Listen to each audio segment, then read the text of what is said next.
जय श्री कृष्ण। आज की इस वीडियो में आप सभी सुनेंगे माघ मास महात्म के 21वें अध्याय की कथा। तो आइए सुनते हैं। लोमस जी कहने लगे कि पूर्व काल में आवंती देश में वीरसेन नाम का राजा था। उसने नर्मदा के किनारे राजसूय यज्ञ किया और अश्वमेध यज्ञ भी किए, जिनके खंभे सोने के बनाए गए। ब्राह्मणों को अन्न का बहुत सारा दान किया गया और बहुत सी गाय, सुंदर वस्त्र और सोने के आभूषण दान में दिए गए। वह देवताओं का भक्त और दान करने वाला था। भद्रक नाम का एक ब्राह्मण, जो अत्यंत मूर्ख, कुलहीन, कृषि कार्य करने वाला, दुराचारी और अधर्मी था, वह भाई बंधुओं का त्याग करता हुआ इधर उधर घूमता हुआ देव यात्रियों के साथ प्रयाग में आया और माघ में उनके साथ 3 दिन तक स्नान किया। वह 3 दिन के स्नान से ही निष्पाप हो गया। फिर वह अपने घर चला गया। वह ब्राह्मण और राजा दोनों एक ही दिन मृत्यु को प्राप्त हुए। मैंने इन दोनों को बराबर इंद्रलोक में देखा। तेज, रूप, बल, स्त्री, वस्त्र और आभूषणों में दोनों समान थे। ऐसा देखकर उनके महात्म को क्या कहा जाए। राजसूय यज्ञ करने वाला स्वर्ग का सुख भोग कर फिर भी जन्म लेता है, परंतु संगम स्नान करने वाला जन्म मरण से रहित हो जाता है।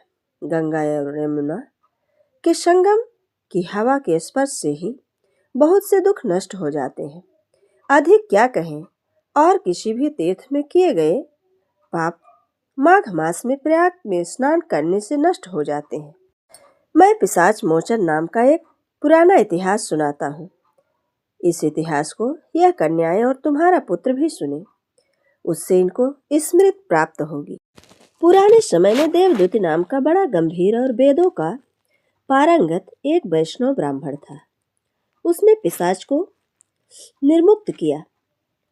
वेदनिधि कहने लगे कि वह कहाँ का रहने वाला, किसका पुत्र, किस पिशाच को उसने निर्मुक्त किया। आप विस्तार पूर्वक यह सब कथा सुनाइए। लोमस ऋषि ने कहा, बिल्पज से निकली हुई सुंदर सरस्वती के किनारे पर उसका स्थान था। जंगल के बीच में पुण्य जल वाली सरस्वती बहती थी। वन में अनेक प्रकार के पशु भी विचरते थे। उस ब्राह्मण के श्राप के भय से पवन भी बहुत सुंदर चलती थी और वन चैत रथ के समान था। उस जगह धर्मात्मा देवदूती रहता था। उसके पिता का नाम सुमित्र था और वह लक्ष्मी की वरदान से उत्पन्न हुआ था। वह सदैव आत्मा को स्थिर रखता था। गर्मी में अपने नेत्र सूर्य की तरफ रखता, वर्षा में खुली जगह पर तपस्या करता, हेमंत ऋतु में सारस्वत सरोवर में बैठता और त्रिकाल संध्या करता। जितेंद्रिय और सत्यवादी भी था। अपने आप गिरे हुए फलों और पत्तियों का भोजन करता था। उसका शरीर सूखकर हड्डियां मात्र रह गई थी। इस प्रकार उसको तप करते हुए वहां पर 1000 वर्ष बीत गए। तप के प्रभाव से उसका शरीर अग्नि के समान प्रज्वलित था। विष्णु की प्रसन्नता से ही वह सब कर्म करता था।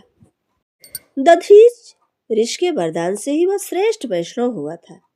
एक समय उस ब्राह्मण ने बैसाख महीने की एकादशी को हरि की पूजा कर उनकी सुंदर स्तुति तथा विनती करी।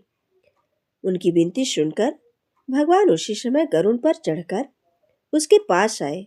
चतुर्भुज विशाल नेत्र, मेघ जैसा स्वरूप, भगवान को स्पष्ट देखकर प्रसन्नता के मारे उसकी आंखों में आंसू भर आए और कृतकृत्य होकर उसने भगवान को प्रणाम किया।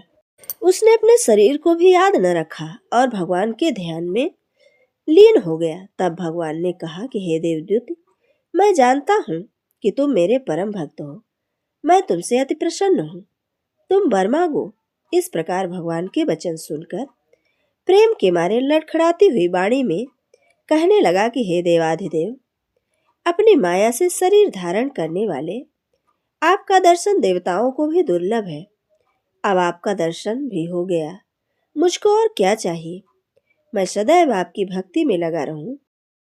भगवान उसके वचन सुनकर कहने लगे कि ऐसा ही होगा। तुम्हारे तप में कोई बाधा नहीं पड़ेगी। जो मनुष्य तुम्हारे कहे गए स्रोत को पढ़ेगा उसकी मुझ में अचल भक्ति होगी। उसके धर्म कार्य सांगोपांग होंगे और उसकी ज्ञान में परम निष्ठा होगी। ये थी माघ मास महात्म्य के 21वें अध्याय की कथा। आगे की कथा हमारी अगली वीडियो में। जय श्री कृष्ण। राधे राधे।